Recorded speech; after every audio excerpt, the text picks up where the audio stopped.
Paul Jackson will now be speaking on breast cancer. Thank you. Hello again. My project is looking at the apoptotic effects of quinones on breast cancer cells. I look at two specific strains, regular breast tissue and ER positive, PR positive breast cancer, in short. So let's do some little background of cancer, what's going on here, and just get a little more informed, kind of like a PSA. Now, the American Cancer Society defines cancer as cells with uncontrolled growth and the spread of these cells throughout the body. As we know, cancer can metastasize, go to different sections, go to different organs, and we have different classifications. We have TMN scales, so we can kind of go from a class 1 to class 4, then we differentiate it with letters, A, B, denoting the higher the number, the worse it is, and the higher the letter, like B is worse than an A.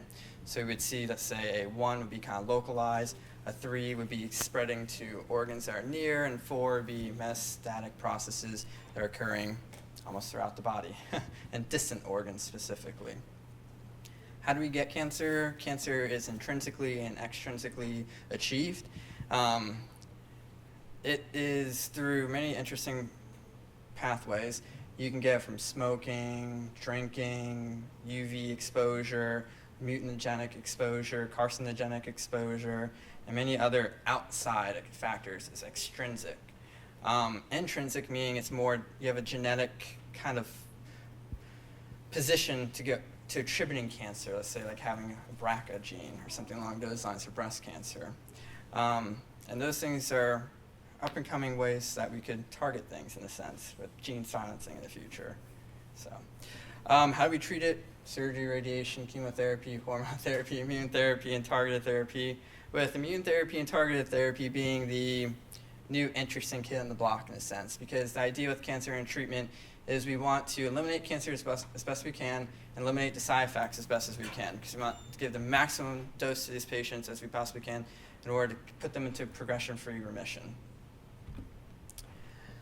Next is just a little more information if you want to know, stay away from tobacco, don't have a healthy weight, have regular activity, limit your alcohol, protect your skin, know your body, like see if there's any changes going on, know your genetic history in a sense. If your mom had cancer, that'd be kind of interesting to say. If you had lymphoma or if they had leukemia, that'd be something interesting to tell your doctor.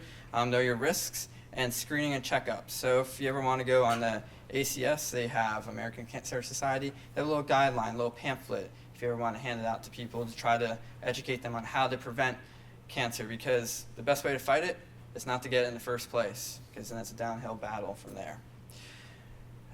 Looking more at the epidemiology, we see that there is 1.6 million new cancer cases alone estimated in the United States. It's unbelievable.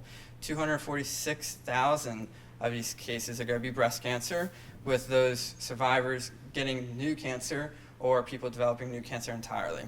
The WHO reports that 508,000 women died in 2011 from breast cancer alone, and the incidence is 124.7 per 100,000 people, which is quite high.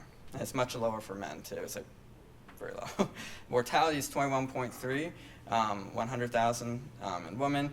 It is the second leading cause of death in the United States. So let's break down breast cancer. So breast cancer, you have 4 types. You have luminal A, luminal B, basal, which would be your triple negative, and HER2 amplified.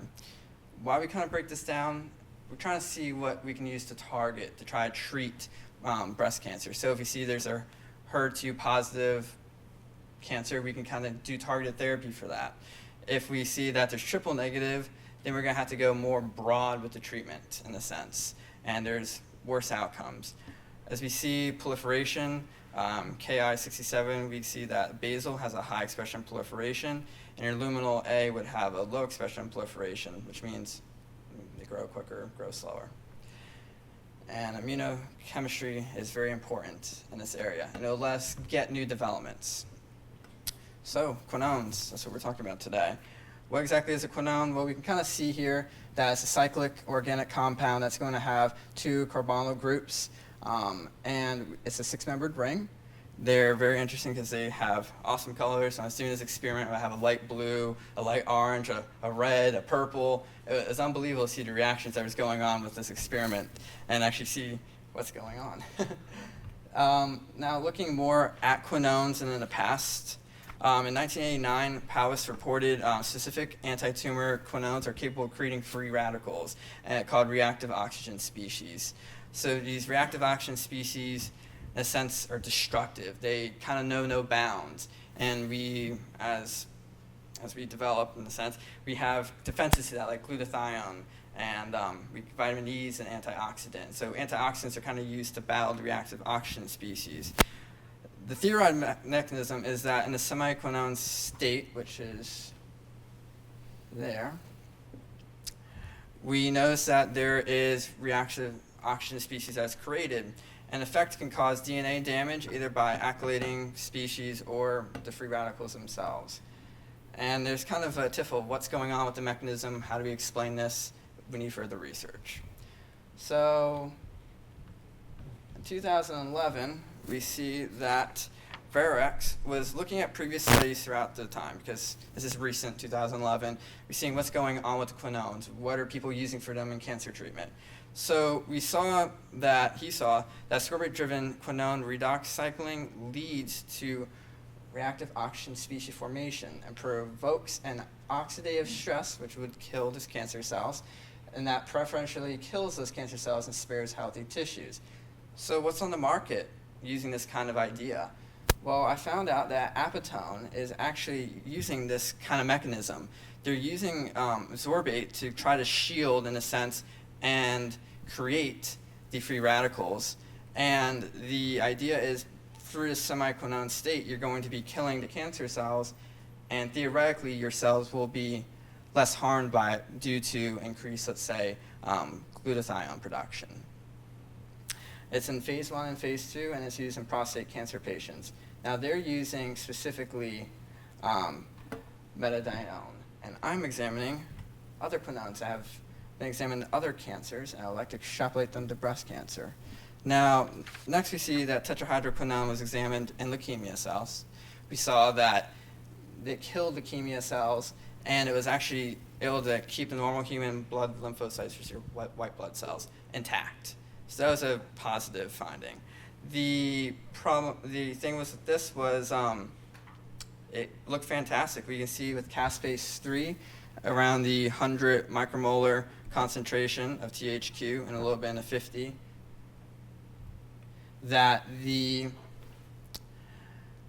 apoptosis is occurrent. We use caspase 3 to look at apoptosis. That's what we want. We don't want necrosis. Necrosis is decay to cells. We want apoptosis, which would be more targeted therapy in a sense.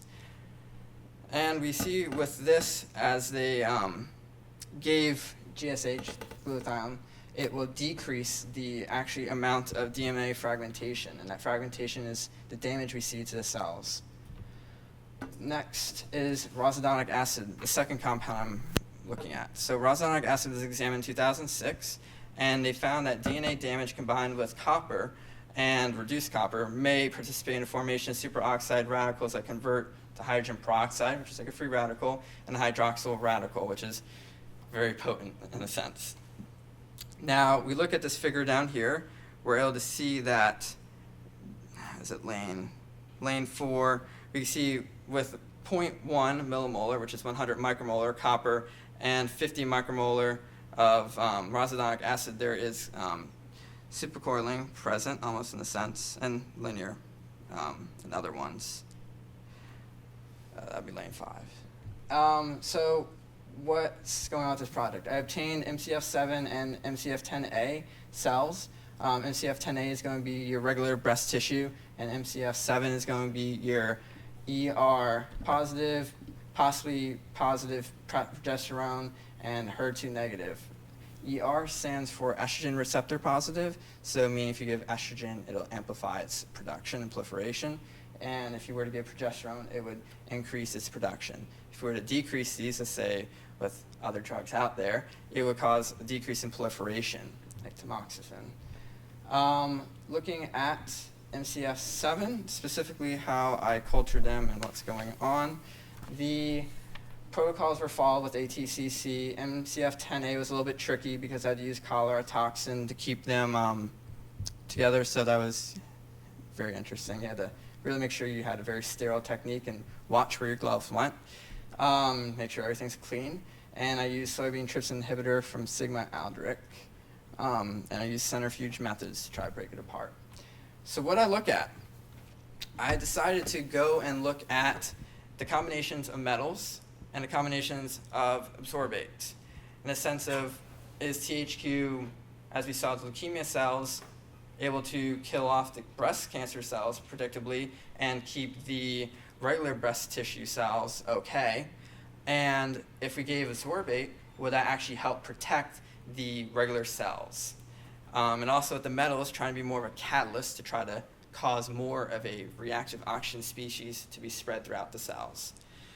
The concentrations I looked at were 100 micromolar, 500 micromolar, and 1,000 micromolar for the quinones, which is THQ and RCA. And the metals stayed consistent, and the antioxidant ascorbate stayed consistent too. It was a lot of variables and a lot of testing. So how did I measure this? I went through actually quite a bit of testing. I want to look at cytotoxicity and how to not affect kind of that reduction process and measuring cytotoxicity. In a sense, I found that real-time glow with my results was the best product to use. It was one, you able to measure any time. You didn't need to lyse the cells to measure them. It gave off luminescence. With my microplate reader, I was able to pick that up. I could plop it from the centrifuge, from the incubator right over to the microplate reader, take a reading and say, okay, these guys are obviously has some cytotoxic effects and these other guys are doing good by looking at mitochondrial activity. So mitochondrial activity lets us look at the cells kind of powerhouse in the sense of, hey, are things working? And by looking at that, I found that the real-time glow was a fantastic assay to use. And I used luminescence at 250 microsecond intervals to measure how much light's given off. As we can see the reaction here, there is a reduction reaction that occurs in the cell. I give an enzyme and a substrate, thus making it less prone to reduction interference, and giving off light to show if the cell is alive, there's light there. So preliminary, what's going on here is there's a lot of results. I have quite a bit, and I'm digging through them, and I'm finishing up my last runs with the cancer cells. I have 2 more runs to do. Kind of had to go over to Tampa for a month unexpectedly, and I'm going to be comparing those results to MCF10A, which is the regular breast cancer tissue, and MCF7. Now, I did a lot of preliminary testing saying, okay, what if, zinc and copper at 100 micromolar, that might be a little bit odd in vivo in a sense because it's a high concentration. But it was the only one where I noticed preliminary that there was actually effects happening. And so I had to bump it up to 100 to see those effects. And I tried at 50, nothing was happening again. So it's that increased actual dose of quinone, of metals that were interactive with the quinones actually has more of an effect. And the other things I looked at was the cell concentrations, how much reactant to use to kind of measure what's going on with the cells, and a lot of defining of what this project is and how to go from there. Discussion in the future is to further examine this and analyze the 10A results, which are in, to test the cytotoxicity using caspase. I have the caspase in wells, and I'm going to use my assay to measure them probably this week, next week. And I'm going to be looking at publication probably towards the end of May, and I'd like to thank everyone who's helped me out with this project and all your aid, and get through this and see what's going on here. Is there any questions?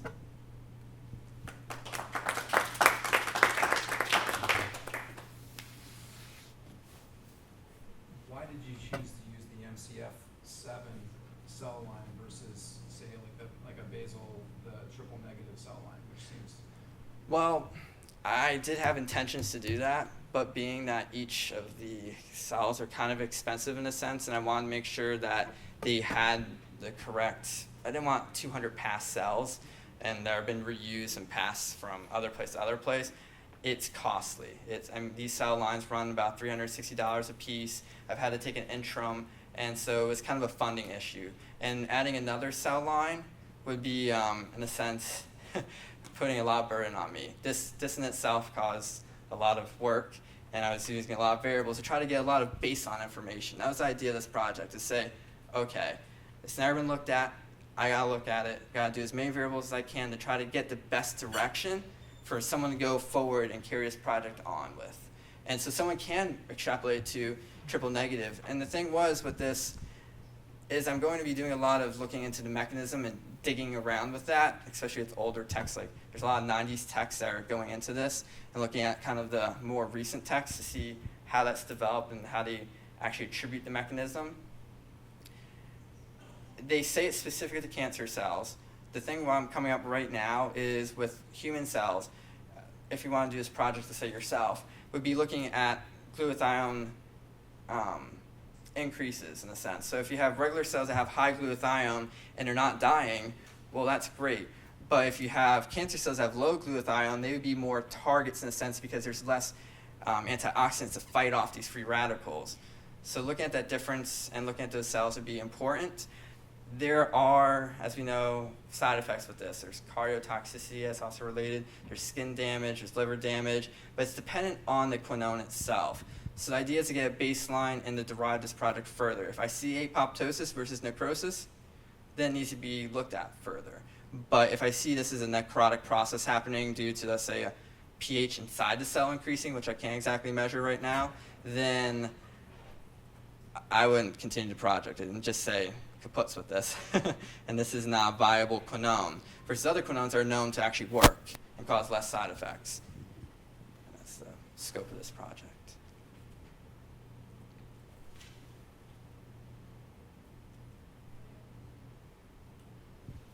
Can you go back one slide?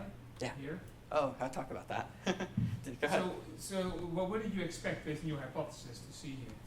Okay, expecting it on the basis of a hypothesis. So I would concur that if you give a quinone, like a THQ or RZA, and you give a metal, let's say catalyst, catalyst-like, but we give, let's say, copper or iron or another transition to actually cause furthering of the free radical production, I would see a decrease in cell metabolism, thus an increase in cell death. So we can look here. We can see that MCF7 doesn't like copper particularly. We can see there's a little bit difference from the vehicle. We see there's about 80% lowering from the vehicle. We also see that if you combine the copper with the vitamin C, there's still a little bit more lowering. So we can see that the cancer cells do not like that medium. And we notice that there's more lowering if you were to give the THQ, which is what I'm testing, and you combine it with copper chloride, but not on here is the THQ alone by itself. It wasn't giving as good of results. And so I would see with the metal catalyst being added in, a furthering of death in the cells. And if you were to add ascorbate to it, vitamin C, so I put, you would see more of a sense, a protection of the regular breast tissue. So I would want to look for, if I give the combination of all three, that the regular breast tissue would be intact in a sense. And if I were to give all three to the cancer cell, I would see that there's a lowering of the metabolism, thus cytotoxicity. That's what I'm hypothesizing. And so I'm going against it, going with it. So you say there's free radicals? Yes. And you have an antioxidant? Right. And now you think the antioxidant will prevent those effects, correct? Correct. You actually don't really, at least you don't see a prevention much. Right. So do you still think that the oxidants then play an important role? It's right now the concentration 100 micromolar of ascorbic acid is pretty low. That could be played with in a sense, and it would be interesting to look at the increasing of actually concentrations of the antioxidant to the point where I'm trying to actually inhibit. That'd be another goal, is to actually increase the glutathione in the cell and to see if I can actually inhibit this process from happening, to kind of show leveling off of the effects, thus define the mechanism better. But then again, that's the publication's working on, is define that mechanism. Is this really true? Is that what I'm seeing here from what they're defining in their papers? Or is that not exactly the case? And that's my whole point, is not to be biased. If it's not good, I don't want to use it. I wouldn't want it myself. If it's good, then I would want to use it in a sense and continue research on it further.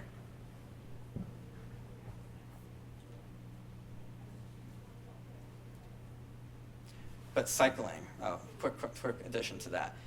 The theorized idea is with the antioxidant ascorbate that there would be cycling, rapid cycling, going between this semi-quinone state, methiadenone state, let's see, we got there, and cycling between this. By giving it ascorbate, it's causing more free radicals in the sense, but also protecting it. It's interesting because there's a lot of people, they have one way of saying it, there's another people who has another way of saying it, and that's what I'm going to go through with my publication, is deciphering these studies and seeing what's really the reality of this and looking at it in a chemical sort of perspective in chemistry.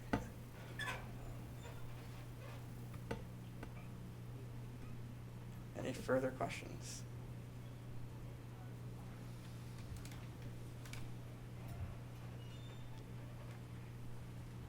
All right. Thank you. Thank you.